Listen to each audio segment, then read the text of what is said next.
সম্প্রতি ইন্টারনেটে ছড়িয়ে পড়া একটি ছবিতে দাবি করা হচ্ছে যে ইরানের সর্বোচ্চ নেতা আয়াতুল্লাহ আলী খামেনি এখনও জীবিত আছেন। তিনি এই মুহূর্তে অবস্থান করছেন আফ্রিকার সাহারা মরুভূমিতে। ইরানের রাষ্ট্রীয় গণমাধ্যম ও আন্তর্জাতিক সংবাদ সংস্থাগুলো গত 28 ফেব্রুয়ারি তেহরানে মার্কিন ইসরায়েলি বিমান হামলায় খামেনির মৃত্যুর খবর নিশ্চিত করেছে। অন্যদিকে সামাজিক যোগাযোগ মাধ্যমে দাবি উঠেছে খামেনি এখনও জীবিত। এমনকি কিছু ছবিও ভাইরাল হয়েছে খামেনির। সেখানে দাবি করা হচ্ছে এই মুহূর্তে তিনি সাহারা মরুভূমিতে অবস্থান করছেন।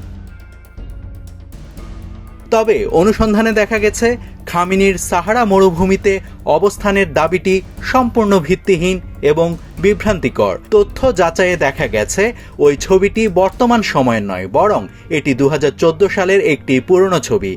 বর্তমান পরিস্থিতির সাথে এই ছবির কোনো সম্পর্ক নেই। কোনো নির্ভরযোগ্য ভিডিও বা প্রত্যক্ষদর্শীর বিবরণও এই দাবির সপক্ষে পাওয়া যায়নি। ফলে বিশেষজ্ঞরা এটিকে নিছক অপপ্রচার বা মিস ইনফরমেশন হিসেবে চিহ্নিত করছেন। নাভিদ হাসান, সোনালী নিউজ।